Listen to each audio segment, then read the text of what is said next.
Oui, oui, ça va bien, ça va bien. C'est Et vous? l'apôtre Pascal Vichy. Oui, oui, oui, oui. D'accord, moi c'est Béni Islam. Oui, bonjour. Bonjour, D'accord. Bénis. Voilà. En fait, j'aimerais vraiment comprendre des choses concernant un peu le prophète Kakou Philippe. Et je Oui. me suis peut-être dit que vous êtes la personne la mieux indiquée pour pouvoir sans doute me donner des informations si possible. Allez-y, allez-y. Voilà, parce que... Allez-y. Ah ben pourquoi vous souriez?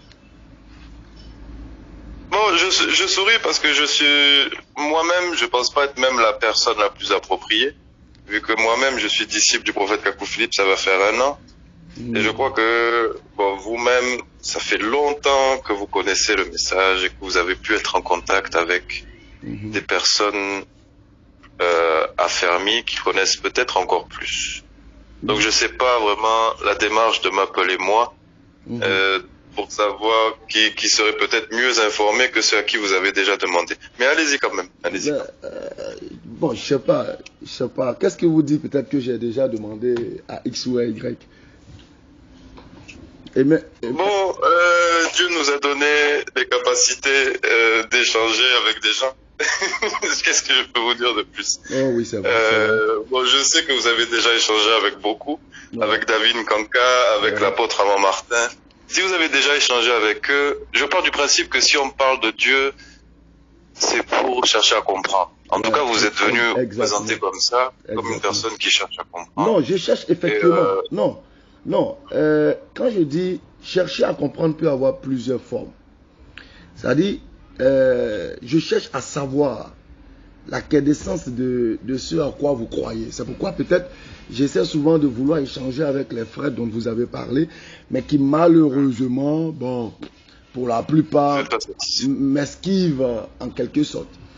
Parce que je sais pas pourquoi. Bon, si vous voulez, même quand il s'agit de la foi, bon, comme vous avez dit, même chercher à comprendre, c'est quoi la notion que vous venez d'aborder là? Chercher à comprendre, ça a plusieurs. Voilà. C'est-à-dire, je veux d'abord comprendre, je veux comprendre le fondement de votre croyance. Ça aussi, c'est une forme de comprendre. C'est-à-dire, chercher à savoir ce à quoi vous croyez réellement. D'accord. Voilà. En vous posant des questions sur même les avant sources. de commencer. Voilà, les sources de Avant votre de croyance. commencer, vous croyez en Moïse quand il dit au commencement, Dieu a créé le ciel et la terre. Voilà ça, vous croyez en ça? Oui. Maintenant, quel est le fondement de cette croyance-là? D'accord. Quand Moïse dit que Dieu a créé le ciel et la terre, je crois en cela parce que Moïse a été établi par Dieu comme prophète envoyé aux enfants d'Israël. Et quand je regarde au-dessus de ma tête, je vois le ciel, je vois la terre, je vois également des êtres humains. Et ces êtres humains de toute la création sont ceux-là même qui sont dotés de la capacité de la raison, de la capacité de la réflexion. Et je me rends compte que malgré cette capacité des êtres humains, aucun d'eux n'est l'auteur de cette création. Donc, Moïse le disant, étant l'intermédiaire ou le porte-parole de Dieu, j'ai tout de suite là la confirmation que cette parole-là est fondée. Maintenant, voilà, parce que je vous ai appelé pour savoir des choses, au fait. Est-ce que je peux peut-être vous poser une question? Quand moi j'ai lu par exemple dans le livre de Kakou, chapitre 35, verset 29, Kakou Philippe dit que c'est Jésus-Christ qui l'a envoyé. Et quand moi je regarde aussi dans la Bible, dans Jean chapitre 5, verset 35, Jésus-Christ dit que c'est le Père qui l'a envoyé. Alors moi je vais savoir qui est le Dieu qui a envoyé Kakou Philippe, quel est son nom, et quel est le Dieu également qui a envoyé Jésus-Christ et quel est son nom. Tout de suite. Bon, vous savez, on est habitué avec les débats de Jésus est Dieu, Jésus n'est pas Dieu. Bon, vous savez, à tout ça, vous savez même ce qu'on répond à chaque fois. Je crois que les disciples, à chaque fois, ils vous répondent que c'est même pas la question fondamentale qui est fondamentale pour un être humain aujourd'hui. Dans tous les cas, si vous voulez aller au paradis et que vous savez qu'un être humain, là, ça vit quoi? Peut-être 100 ans tout au plus. La question, c'est même pas de savoir Jésus est Dieu, Jésus est pas Dieu. Il y a même des chrétiens, les témoins de Jéhovah, ils disent comme vous. Hein, dans leur Bible, il y a écrit dans Jean 1, verset 1, au commencement, la parole était auprès de Dieu, la parole était Dieu. Et la parole a été faite chair au verset 14. Donc rien que ça suffit à certains pour dire que Jésus est Dieu. Parce que Jésus est la parole et Jésus est Dieu. Donc en tous les cas, c'est ça. Nous, on ne dit pas que Jésus de Nazareth est Dieu, évidemment, puisqu'on pouvait gifler Jésus de Nazareth. Je parle de Jésus-Christ. Je parle de Jésus-Christ. Jésus-Christ. Voilà. Mais comment est-ce que vous-même vous avez la compréhension de Jésus-Christ? Non, je vais d'abord. Comment est-ce que vous-même vous avez je sais pas, pour commencer, même le Coran, je crois, il dit que vous avez même les musulmans, vous avez même cette notion comme quoi Dieu est insondable et il est un peu incompréhensible et que même toute l'encre, si l'eau de la mer était de l'encre, on pourrait pas écrire sur Dieu, etc.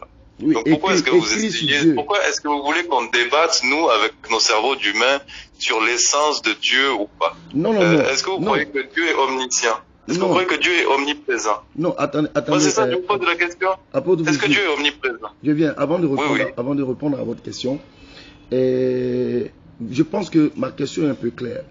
Pour moi, l'élément important, avant d'abord de peut-être chercher à savoir qui est prophète, qui est ceci, d'abord c'est de chercher à savoir qui est le Dieu créateur des cieux et de la terre et quel est son nom. Les livres en parlent. Son nom, c'est Jésus-Christ. Voilà. Le nom du Dieu Tout-Puissant, c'est Jésus-Christ. Ok. Voilà. Maintenant, qu'est-ce que c'est Jésus-Christ? Et Kakou Philippe lui dit que c'est Jésus-Christ qui l'a envoyé en tant que Dieu. Nous sommes d'accord? Oui. Et j'ai lu tout à l'heure dans le livre de Jean, chapitre 36, Jean 5, verset 36, Jésus-Christ dit que c'est le Père qui l'a envoyé. Alors ma question ici, c'est de savoir, quel est le nom du Père qui a envoyé Jésus-Christ? Pour nous, c'est important. C'est important de savoir d'abord qui est le Père, afin de pouvoir donner quitus ou croyance à ceux qui prétendent être envoyés par lui. Donc, je vais alors savoir qui est le Père qui a envoyé Jésus-Christ. Bon, si vous voulez, dans tous les cas, vous n'avez pas répondu quand je vous ai demandé. Dans tous les cas, il y a une notion qui est importante à comprendre dès le départ, c'est que l'homme, par son cerveau, ou même avec toutes les capacités que Dieu nous a données, comme vous avez dit, on est incapable de sonder Dieu, on est incapable de comprendre même l'essence même de Dieu. Mais on peut le connaître. Non, mais connaître, ça c'est un mot qui veut tout et rien dire. D'accord, donc je peux vous expliquer connaître là. En tout cas, juste pour terminer là sur ce nom de Dieu. Okay. Des disciples de Kakou Philippe vous ont jamais donné le verset qui dit que Jésus a dit que le nom de Dieu c'est Jésus. On vous a jamais dit ça? Non.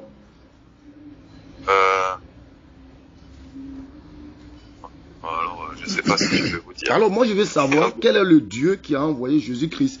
C'est ce nom-là je veux savoir. Son nom il s'appelle Jésus-Christ. Le nom de Dieu, c'est Jésus-Christ. Donc, nous, on dit ça. En d'autres termes, dans Jean 5, Jésus 36, de Nazareth, l'homme qui allait aux toilettes et qui mangeait... Non, je ne parle pas de Jésus de Nazareth. Je ne parle pas de Jésus de Nazareth. Moi, je parle de Jésus-Christ. Oui. Quel est le nom du Père qui a envoyé Jésus-Christ? Nous, on dit c'est Jésus-Christ. Donc, c'est Jésus-Christ qui a envoyé Jésus-Christ. Le nom du Père, c'est Jésus, qui a envoyé Jésus de Nazareth. Donc, Jésus-Christ a envoyé Jésus le Père a donné son nom à son fils. Comme il y en a qui s'appellent Roger, leur fils s'appelle Roger Junior. C'est un peu sur le même principe. Quel est le nom? Quel est le nom du Père?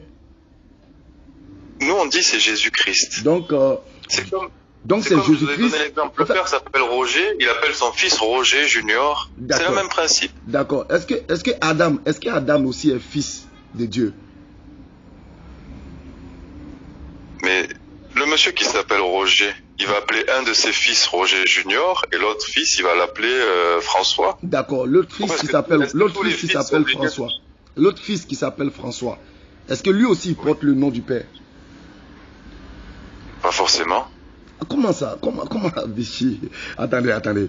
Mon père s'appelle François. Vous entendez comme un nom de famille, c'est ça? Voilà, mon père s'appelle François. Et est-ce que Dieu a un nom de famille? Est-ce que Dieu a un prénom et un nom de famille? Non, vous dites que Dieu a donné son nom à Jésus-Christ, oui. qui est son fils. Non, et vous voyez le problème, c'est que vous êtes en train d'appliquer des règles humaines. Non, c'est vous qui avez pris l'exemple. C'est votre... aller donner sa carte d'identité. Non, c'est votre exemple, je suis. C'est vous qui avez parlé de père qui donne son nom à son fils. C'est pas moi. Donc j'ai suivi que votre exemple. Enfin, bref. Revenons à notre mouton. Donc pour vous, le Dieu qui a envoyé Jésus-Christ, c'est bel et bien Jésus-Christ. Oui, il s'appelle Jésus-Christ. D'accord. Donc Jésus-Christ a envoyé Jésus-Christ. Mais si le nom de Dieu, si le nom du Père c'est Jésus-Christ, et que le Fils dit que toi le Père, tu m'as donné ton nom, quel est le nom du Père? Non. Si le Fils s'appelle Jésus-Christ. Non. Dans ce cas, Ishmaël porte le nom de Dieu. Est-ce que vous êtes d'accord? Pourquoi? Il faut développer. Parce que Ishmaël signifie l'Éternel m'entend. Jésus signifie, Yehoshua signifie Dieu sauve. Ou si vous voulez, Dieu sauveur.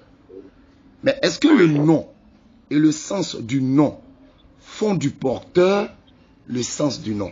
Je ne sais pas si me fait comprendre. Par exemple... Non, mais c'est pas parce qu'il y a Dieu dans ton nom. C'est pas parce qu'il y a Dieu dans ton nom qui veut dire que ça veut dire le nom de Dieu. Dieu, c'est un objet d'adoration, c'est un attribut.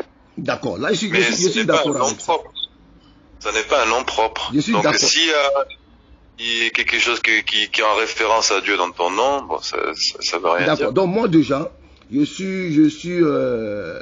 retiens, vous m'avez dit tout à l'heure que c'est Jésus-Christ qui a envoyé Jésus-Christ. Donc, je souhaite qu'on puisse lire encore un autre. Parce que je sais que vous croyez. C'est le Père qui a donné son nom au Fils. Le Père, il s'appelle Jésus-Christ, non? Oui, c'est le Père qui donne son nom au Fils. Alors, est-ce que le Père et le Fils sont il y a la tournure de phrase qui dit Jésus-Christ a envoyé Jésus-Christ. Ça vous plaît parce que ça paraît ridicule. Non, je veux juste savoir. Est-ce que le Père et le Fils sont dissociables? C'est comme ça. Il faut accepter. C'est pas nous qui avons choisi. C'est ce que les Écritures disent. Je vous concède. Je veux savoir. Est-ce que le Père et le Fils sont dissociables? Non. C'est la même chose. D'accord. Et si nous lisons maintenant 1 Corinthiens chapitre 11 verset 3. Je veux cependant que vous sachiez que Christ est le chef de tout homme, que l'homme est le chef de la femme, et que Dieu est le chef de Christ. Oui. Quel est le Dieu ici qui est le chef du Christ, Jésus? En fait, il y a beaucoup de choses. Là, Christ, ça fait référence à Jésus de Nazareth même. Non, parce que Paul, il était la mission que Dieu avait donnée à Paul, qui lui-même était le Fils manifesté en sa génération. Mais est-ce que Christ est Dieu? On ne dit pas seulement le Fils et le Christ en une génération, on ne dit pas seulement... Non, je veux juste savoir si le Christ est Dieu. Est-ce que le Christ là, il est Dieu? C'est la même chose. Christ, ça veut dire oint. Ça veut dire celui sur qui l'Esprit de Dieu repose. Merci beaucoup. Est-ce que celui sur qui l'Esprit de Dieu repose est Dieu? Mais en fait, Dieu, il partage son esprit comme il l'entend. Et chaque prophète qui a été manifesté dans les Écritures, il a une portion de l'esprit de Christ. D'accord. Donc en fait, quand Paul, là, il dit Christ, c'est seulement un enseignement qu'il est en train de donner à ceux de sa génération, selon la mission qu'il avait reçue de Dieu, selon la mission qu'il avait reçue de Dieu, de dire qu'il fallait croire il était en train de prêcher Jésus-Christ crucifié. C'était ça son message. Je veux juste savoir, apôtre Vichy, est-ce que celui qui, vous avez dit tout à l'heure que Christ veut dire, celui qui a sur lui l'onction de Dieu. Alors ma question, est-ce que celui qui a l'onction de Dieu sur lui là, est-ce qu'il est Dieu? Un prophète n'est pas forcément Dieu, n'est pas Dieu. D'accord. Est-ce que Jésus-Christ, est-ce que Jésus de Nazareth, qui avait l'onction de Dieu sur lui, est-il Dieu? Il avait la plénitude c'était le seul prophète sur la terre qui avait la plénitude de l'Esprit de Dieu en lui. C'est pour ça que Dieu lui avait donné son nom. Chaque prophète avait une portion de l'Esprit de Dieu en lui, qui n'était pas la totalité, mais Jésus de Nazareth, c'était la plénitude de Dieu en lui. C'est ça qu'on dit. Ah, d'accord. Donc, selon la plénitude, ça fait que cette personne-là, Jésus devient Dieu parce qu'il a la plénitude, c'est ça? Il manifeste Dieu sur la terre. Oui, est-ce que Moïse ne manifestait pas Dieu sur la terre? Est-ce que Moïse n'avait pas la plénitude de l'autorité de Dieu? Il n'avait pas la plénitude de l'Esprit de Dieu en lui. Mais Moïse a été fait Dieu pour Pharaon. Est-ce que quand Moïse a été fait Dieu, avait-il toute la plénitude de Dieu? Il a été fait Dieu pour Pharaon. Oui. C'est Dieu qui lui a dit ça. Est-ce que vous savez ça? Oui, il a été fait Dieu pour Pharaon. Oui, est-ce qu'il avait la plénitude de Dieu? Non, pas du tout. Quand il allait vers Pharaon? Pas du tout. Non, Moïse n'avait pas la plénitude de Dieu en lui. D'accord, donc on va lire un verset et puis on va voir si Moïse pouvait ou pas avoir la plénitude. On nous dit...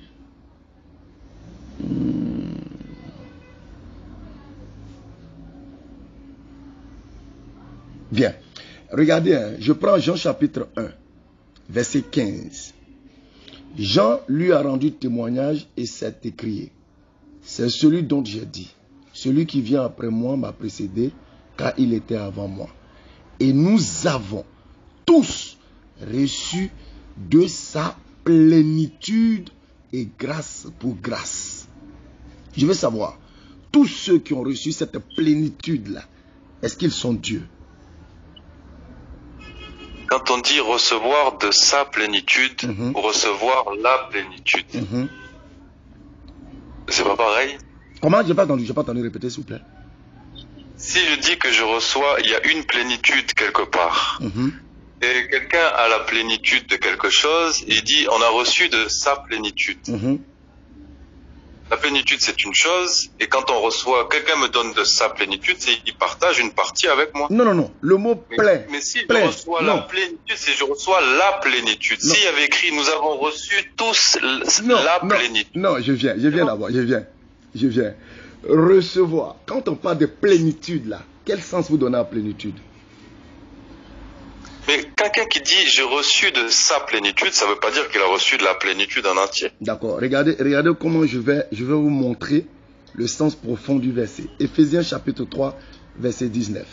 Nous dit, vous puissiez comprendre avec tous les saints quelle est la largeur, la longueur, la profondeur et la hauteur. Et connaître l'amour de Christ qui surpasse toute connaissance, en sorte que vous soyez remplis jusqu'à toute la plénitude de Dieu. Est-ce qu'ils sont Dieu?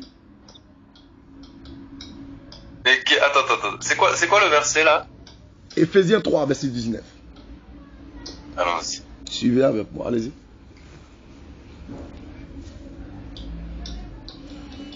C'est pour vous dire que le premier verset cité là trouve tout son sens ici dans Éphésiens 3, verset 19. André, vous n'avez jamais vu ce verset. C'est maintenant que vous découvrez apparemment.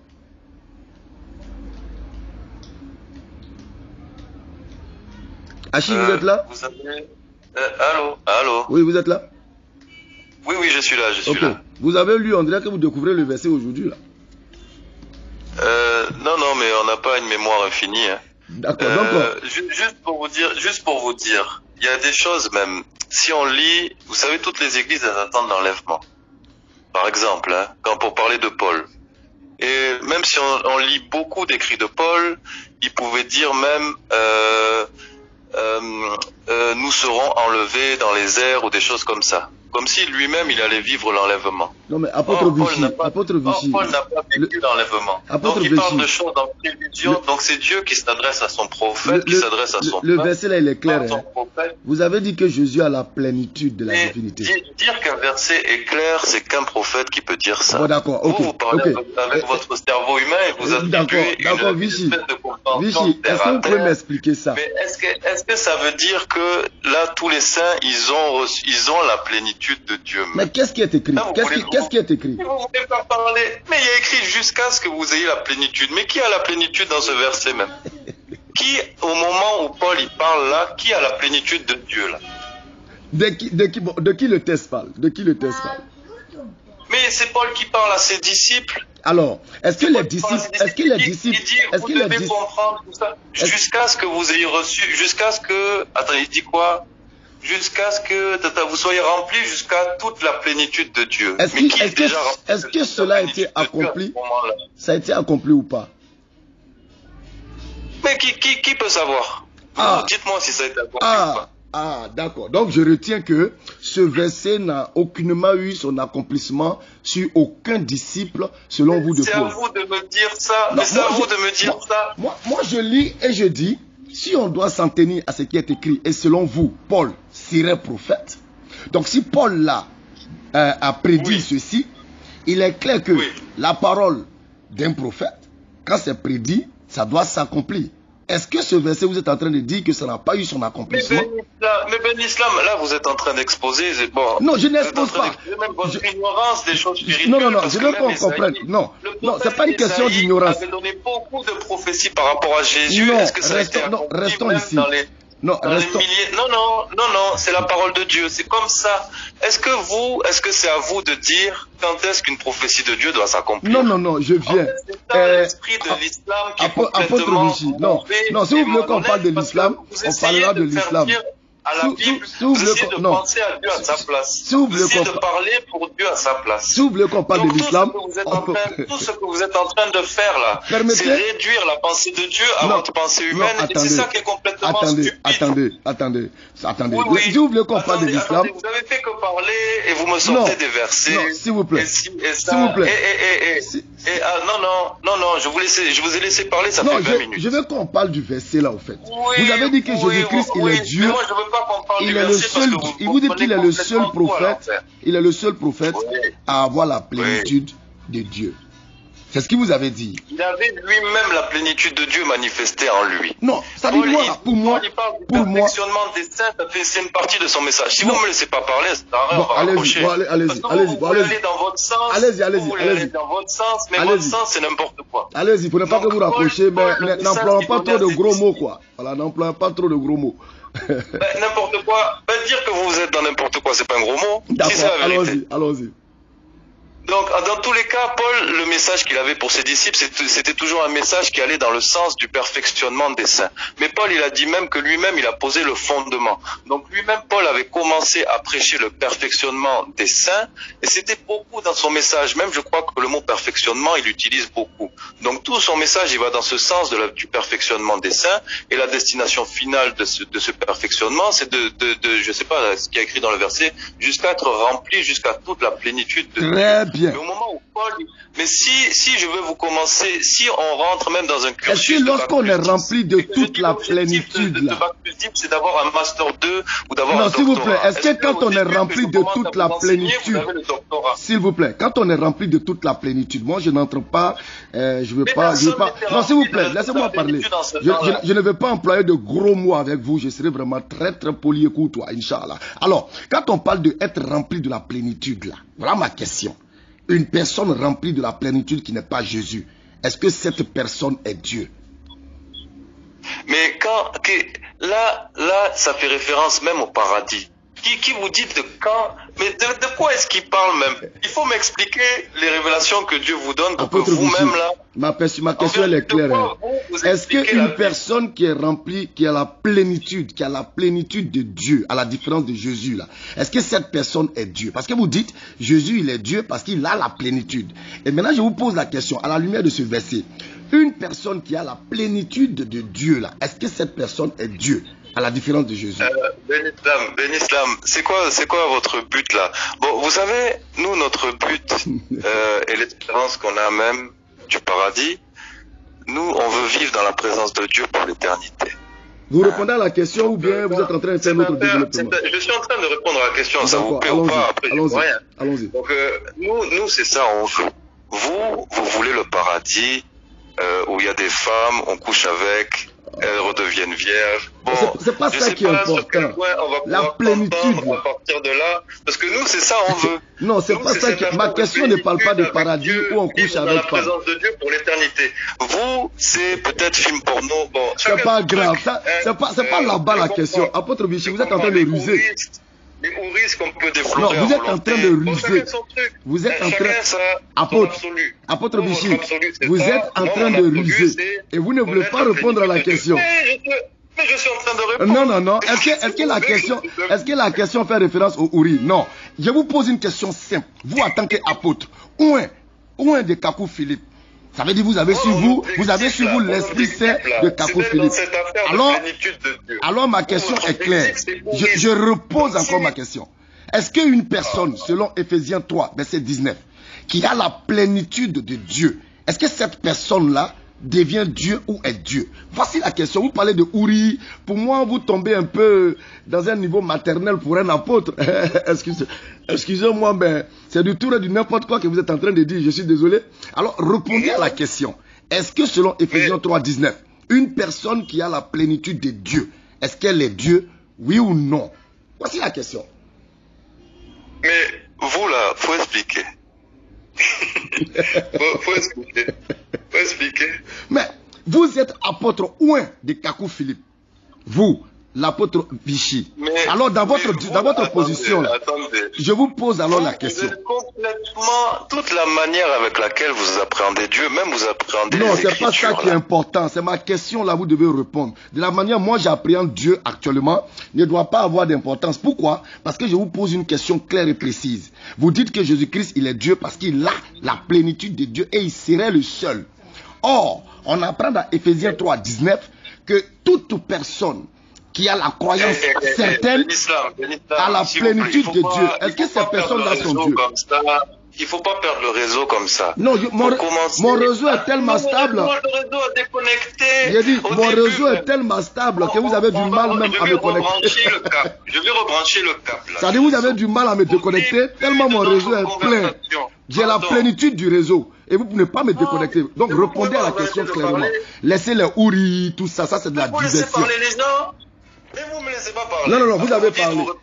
Répondez à la question. Je ne veux pas de... Non, au début de la conversation. Non, je ne veux pas de diversion, en fait. Je ne veux pas de diversion. S'il vous plaît. Bon, je vais dire ça, après je vais raccrocher parce que c'est... Non, ne raccrochez pas. Ne vous êtes braqué sur votre position. Non, en fait, je ne veux pas de diversion. Mais je m'y attendais un peu. Bon, allez-y. Je pose une question précise. Vous parlez de Je vais juste remettre les choses dans leur contexte du début de la conversation. Non. Répondez à la question. Au départ, de dire que Jésus de Nazareth, l'homme en qui il y avait la plénitude de Dieu, lui-même n'est pas Dieu parce qu'on peut le gifler, on peut le tuer. Et vous vous dites, ah, toi tu dis que Jésus de Nazareth est Dieu. Qui a dit ça? Je n'ai jamais dit ça dans mon vocal. Je dis, non, je n'ai jamais dit ça. Vous dites que Jésus de Nazareth est différent de Jésus-Christ. Je dis, ok, qui a envoyé Jésus-Christ? Vous dites que c'est Jésus-Christ qui a envoyé Jésus-Christ. J'ai dit, ok, vous dites que Jésus est Dieu parce qu'il a la plénitude de Dieu. Et que Moïse n'avait pas la plénitude de Dieu.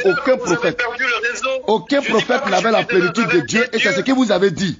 Alors je vous ai donné Ephésiens 3, verset 19. Mais non, mais c'est là que vous avez perdu le réseau. Non, vous refusez, vous êtes en train de ruser. Vous refusez de répondre, vous êtes en train de ruser. C'est vous qui êtes en train de ruser. Apôtre Vichy, vous êtes en train de ruser. On a dit ça, et d'un coup vous dites que...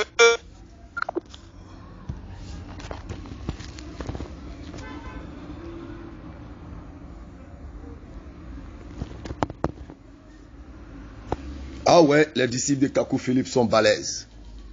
Toi-même, tu parles, tu te confonds et tu veux tomber dans l'affaire de Uri, Baradi. On te pose une question claire et précise. À vous de juger.